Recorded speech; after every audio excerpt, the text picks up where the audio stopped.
Jadi orang-orang yang menanyakan, mana Pak Jokowi ijazahmu? Itu orang gila lah. Otakmu yang palsu berarti. Bukan ijazahnya yang palsu, otakmu yang palsu. Kalau skripsinya palsu, terutama lembar pengesahannya palsu, maka ijazah pasti palsu.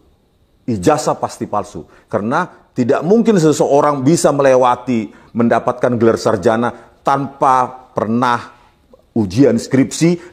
Ada seorang datang, Togar, kamu doktor ya? Ya, saya doktor. Saya adalah tamatan Universitas Udayana. Mana ijazahmu? Apa haknya dia minta ijazah saya? Gila kan? Apa legalitas dia nanyain ijazah saya? Seandainya Pak Jokowi mengeluarkan ijazahnya, kan udah selesai nih polemik kan. Bung Rismon dan Dr. Tifa dan Roy Suryo akan meminta maaf kan kalau Pak Jokowi mengeluarkan kan? Iya. Siap kan meminta maaf? Bisa, siap. Oke. Kalau apalagi kalau datang ke Solo, ahli kami ada, ahli ini ada, eksternal, ayo kita uji bersama. Siap lah. Ada orang juga bilang, Togar, itu mobil kamu? Ya, itu mobil saya. Mana STNK-nya? Mana BPK? Mau ngapain? Lo mau beli mobil gue? Nah, atau Togar, lo udah kawin ya? Udah. Lo punya istri? Orang kan bertanya, mana surat nikah? Kan orang gila namanya. Karena ya itu tadi, ahli boleh salah, tapi jangan menipu. Jangan bohong ya? Jangan bohong gitu loh Bang. Saya siap salah gitu loh Bang. Tetapi saya yakin 11.000 triliun saya benar. Menduduh orang lain, maka orang itu harus mampu membuktikan dengan bukti-bukti ataupun dalil-dalil yang memang ada di dalam aturan hukum. Kalau dia bilang ijazah itu ijazah palsu, dia harus punya pembandingnya. Bahwa dia harus punya pembanding, bukan ijazah orang lain yang digunakan sebagai pembanding. Saat itu saya deg-degan itu Bang. Mudah-mudahan saya salah. Betul Bang. Analisa saya salah, saya tinggal minta maaf sama Pak Jokowi. Maaflah Pak Jokowi. Walaupun saya ahli bisa salah.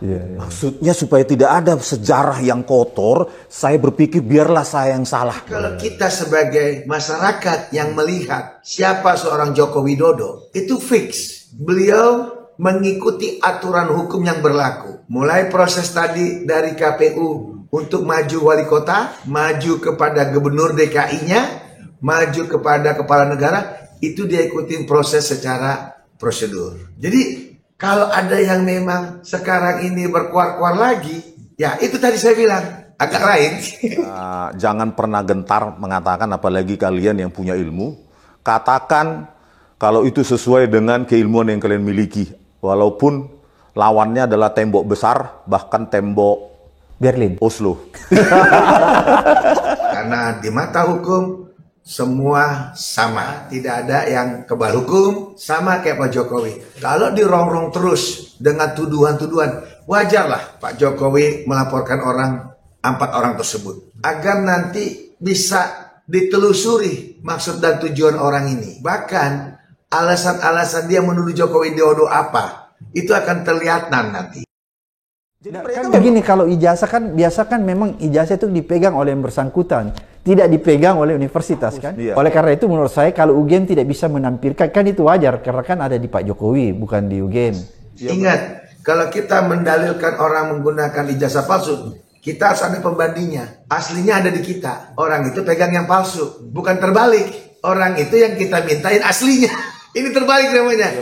Mereka memang mengkonfirmasi ijazah yang asli katanya di Pak Joko Widodo. Gitu. Tapi mereka nggak berani juga Bang menunjukkan fotokopinya kan. Ke media kemarin kan fotokopinya ditunjukkan. Ke kami nggak berani gitu. Mungkin karena mata elang Bang. Bukan kita teriak-teriak palsu, palsu, palsu.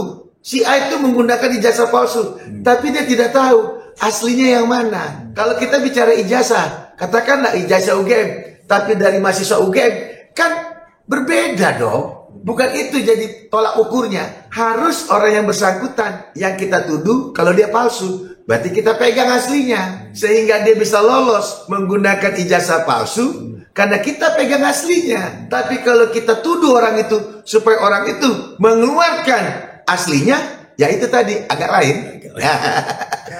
Ada saran dari pihak UGM bahwa kalau mau lihat ijazahnya Pak Jokowi, datang saja ke Pak Jokowi. Ada saran begitu ya dari UGM? Iya, ada saran. Oleh karena itu ada teman-teman yang ke Solo kan, saya lihat. Iya, dan ke Solo dan saya juga sempat ke sana. Di sekitar Kecamatan Banjarsari saat itu. Cuma ketua tim dari TPUA, ya, Pak Damai Hairul Lubis dan Pak Rizal Fadila mengatakan alasan keamanan kami harus tunggu di dalam mobil gitu. Jangan turun dulu gitu. Sebenarnya kami berada di situ. Kalau kita ingin mendalilkan seseorang adanya satu perbuatan melawan hukum, maka kita harus betul-betul yakin dalil-dalil yang memang akan kita sampaikan atau akan kita ajukan dalam suatu peristiwa hukum itu berdasarkan bukti-bukti nyata, bukan bukti-bukti katanya atau auditio, bukan. Jadi harus absolut, harus terang, harus jelas,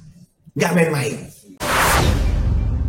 Terkait adanya statement, tuduhan, lantas juga orang sekumpulan itu memaksa Bapak Joko Widodo untuk membuktikan ijazah beliau asli atau palsu. Nah, ini ternyata polemik ini terus tidak pernah berakhir. Padahal sebelumnya juga kita pernah dengar ada orang yang bernama Bambang Tri, itu sama satu ulama kalau nggak salah, itu telah divonis 6 tahun. Itu terkait juga podcast dan dikenakan Undang-Undang ITE tentang adanya ujaran kebencian terkait ijazah Joko Widodo. Nah, kalau kita lihat ini semua, benang merahnya kan sumbernya tinggal satu, yaitu ijazah yang digunakan sama beliau untuk apa, kemana, dan bagaimana, serta diperuntukannya apa. Kan begitu? Nah, selama ini kan kita tahu Pak Joko Widodo ini kan seorang birokrat, bukan seorang politik, tapi seorang birokrat, di mana di awal dia adalah seorang pengusaha kayu atau mebel, berangkat dari usaha keluarga, lantas beliau maju menjadi seorang wali kota, kalau nggak salah 2 periode ya, lanjut lagi beliau naik menjadi gubernur, betul ya, kebetulan gubernurnya nggak main-main, gubernur ibu kota DKI Jakarta. Nah, setelah beliau jadi gubernur, beliau masuk ke bursa calon presiden, calon presiden. Akhirnya, puji Tuhan, beliau terpilih menjadi Presiden Republik Indonesia yang ke-7, dan itu dia 2 periode, artinya selama 10 tahun, 2 periode. Nah, kalau kita ikut daripada secara general atau secara umum, itu kan yang memverifikasi, mengklarifikasi, menlegalisir, atau yang memang berkompeten dalam hal sah atau tidaknya seorang calon untuk maju menjadi calon pemimpin satu daerah, bahkan satu kepala provinsi ataupun sebagai kepala negara, itu kan tidak main-main. Di mana kita tahu di situ pasti ada yang namanya TNI, ya, pasti ada namanya kejaksaan, pasti ada yang namanya kepolisian, pasti ada yang namanya orang akademis. Semua kumpul di dalam yang namanya KPU, ya, itu kumpul mereka untuk memverifikasi dan mengklarifikasi tentang kebenaran dokumen seseorang. Itu dulu. Jadi nggak gampang. Ya, kalau ujuk-ujuk hari ini lagi ya, setelah Pak Jokowi tidak menjadi Presiden Republik Indonesia yang tercinta, itu masih ada lagi yang mempermasalahkan. Ini adalah satu hal-hal yang memang patut kita duga merongrong kedaulatan bangsa dan negara. Karena kenapa? Kenapa harus Jokowi yang harus dirongrong? Sementara beliau itu adalah presiden kita. Suka tidak suka, beliau adalah pemimpin kita 2 periode. Nah, untuk apa kita rongrong kedaulatan bangsa kita, seorang pemimpin negara kita, dengan cara-cara yang memang menurut saya pribadi tidak elok dan tidak elegan. Bahkan tadi saya bilang sudah ada putusan juga terkait undang-undang ITE. Dan kita dengar juga katanya ada lagi orang menggugat di pengadilan yang akan bersidang nih di Solo.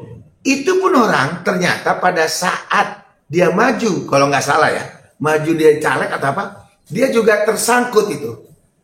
Ya, terkait dokumen palsu juga. Nah, ini gimana coba? Seorang yang mengajukan gugatan, legal standingnya hari ini sudah menjadi statusnya seorang tersangka. Nah, ironis di sini.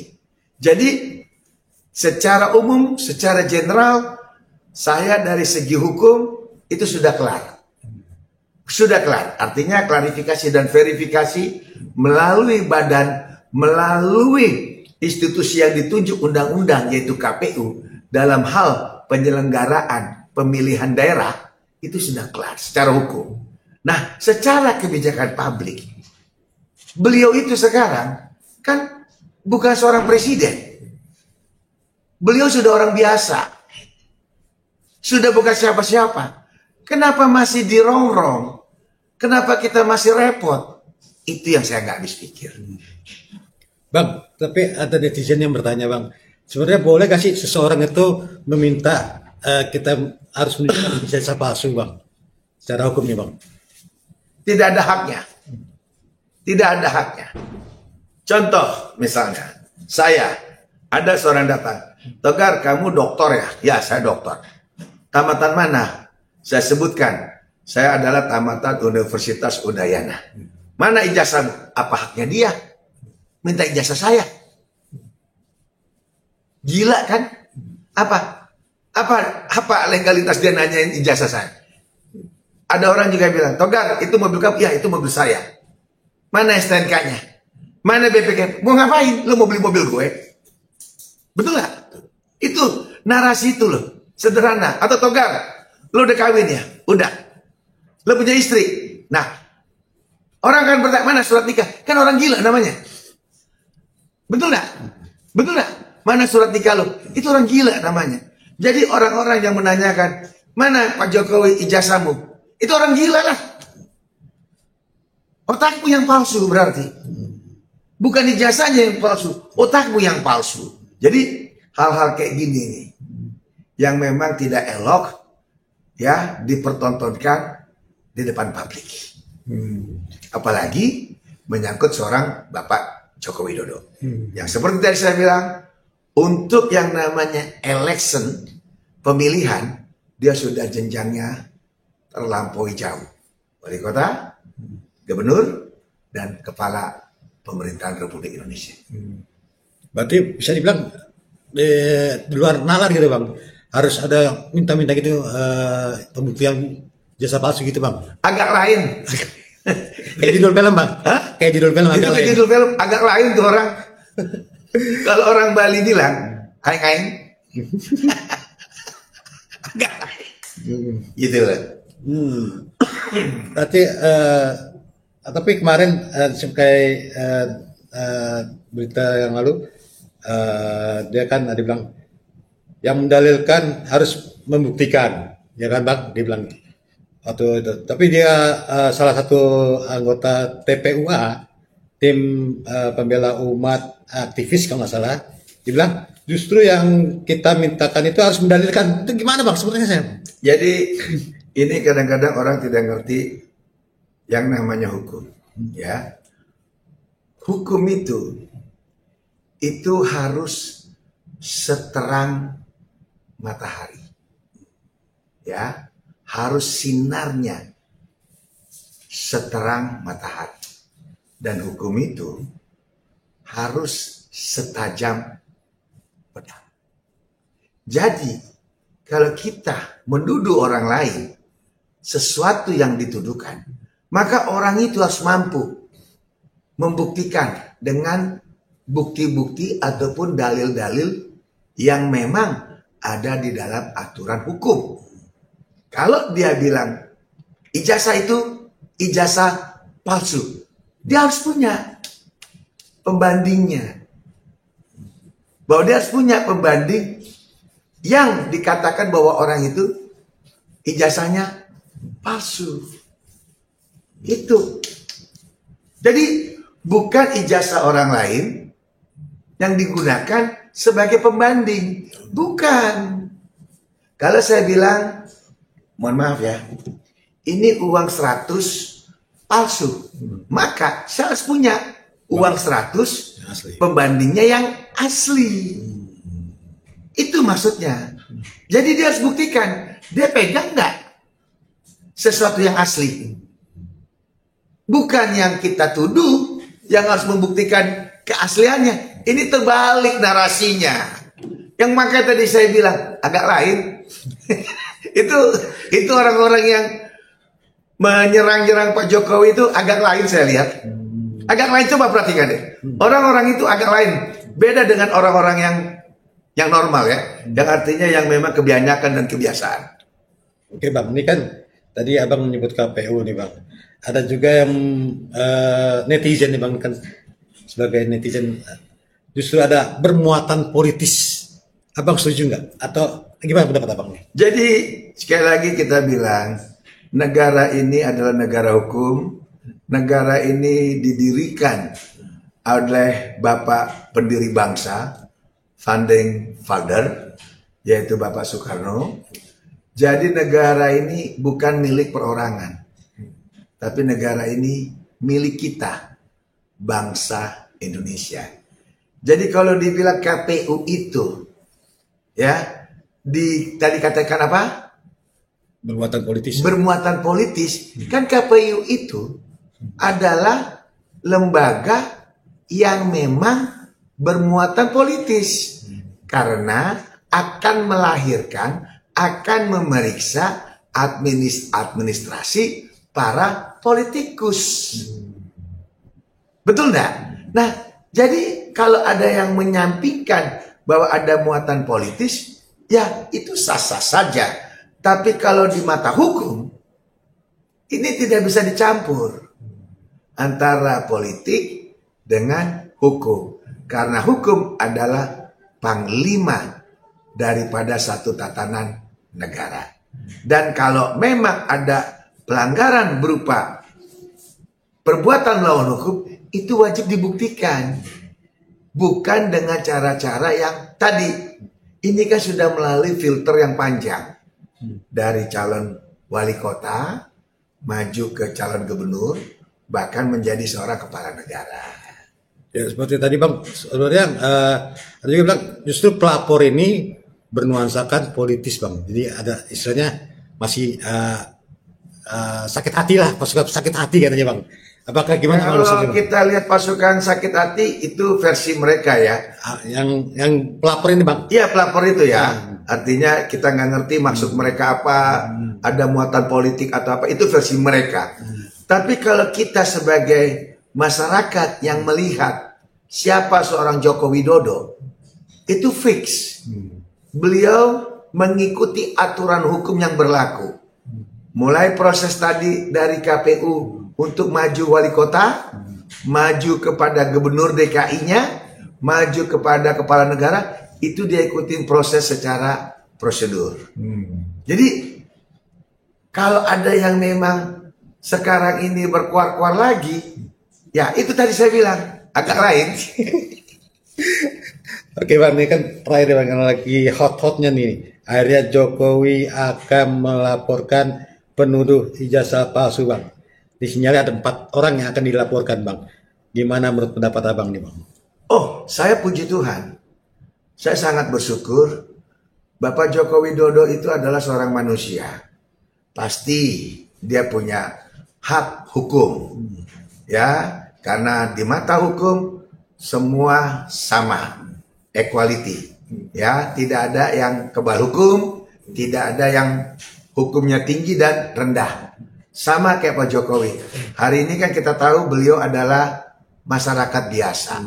Kalau dirongrong terus dengan tuduhan-tuduhan, wajarlah Pak Jokowi melaporkan 4 orang tersebut. Agar nanti bisa ditelusuri maksud dan tujuan orang ini. Bahkan alasan-alasan dia menuduh Joko Widodo apa, itu akan terlihat nanti, akan terlihat nanti, karena akan dipanggil dan diproses melalui BAP. Bagus kalau kita malah mendukung.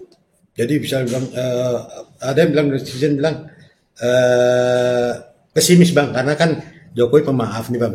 Nanti bisa jujur bilang, kalau abang gimana bang? Harusnya gimana bang? Kalau masalah Pak Jokowi itu pemaaf, kita tahu Pak Jokowi adalah orang yang paling sabar, murah senyum. Tidak pernah kita lihat beliau itu ada hal-hal yang memang amarah, nggak pernah. Itu betul, fix. Kita yakin Pak Jokowi orang yang humble, yang ramah, yang baik hati. Itu dulu. Nah, tapi tadi kalau memang Pak Jokowi ingin melaporkan orang tersebut, tadi seperti saya bilang, saya bersyukur. Saya akan dukung Pak Jokowi melaporkan orang itu agar ada satu kepastian hukum. Jadi orang itu tidak lagi kewar-kewar terkait hal-hal yang memang tuduhannya itu nggak jelas. Ingat, kalau kita mendalilkan orang menggunakan ijazah palsu, kita harus ada pembandingnya. Aslinya ada di kita. Orang itu pegang yang palsu, bukan terbalik. Orang itu yang kita mintain aslinya. Ini terbalik namanya. Itu bisa kita bilang agak lain. Ya, agak lain. Karena yang namanya kalau saya mendalilkan orang menggunakan surat palsu, berarti saya ada pembandingnya. Saya harus pegang aslinya. Saya tahu ini asli, kapan dibuat, tahun berapa dibuat, di mana dibuat, siapa yang buat, itu tahu saya. Bukan kita teriak-teriak palsu, palsu, palsu. Si A itu menggunakan ijazah palsu, tapi dia tidak tahu aslinya yang mana. Ya, kalau kita bicara ijazah, katakanlah ijazah UGM, tapi dari mahasiswa UGM, kan berbeda dong. Bukan itu jadi tolak ukurnya. Harus orang yang bersangkutan yang kita tuduh kalau dia palsu, berarti kita pegang aslinya. Sehingga dia bisa lolos menggunakan ijazah palsu karena kita pegang aslinya. Tapi kalau kita tuduh orang itu supaya orang itu mengeluarkan aslinya, ya itu tadi agak lain.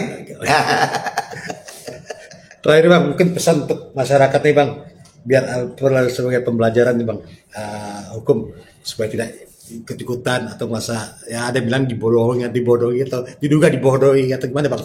Jadi saya sebagai praktisi hukum, kalau kita ingin mendalilkan seseorang adanya satu perbuatan melawan hukum, maka kita harus betul-betul yakin dalil-dalil yang memang akan kita sampaikan atau akan kita ajukan dalam suatu peristiwa hukum itu berdasarkan bukti-bukti nyata.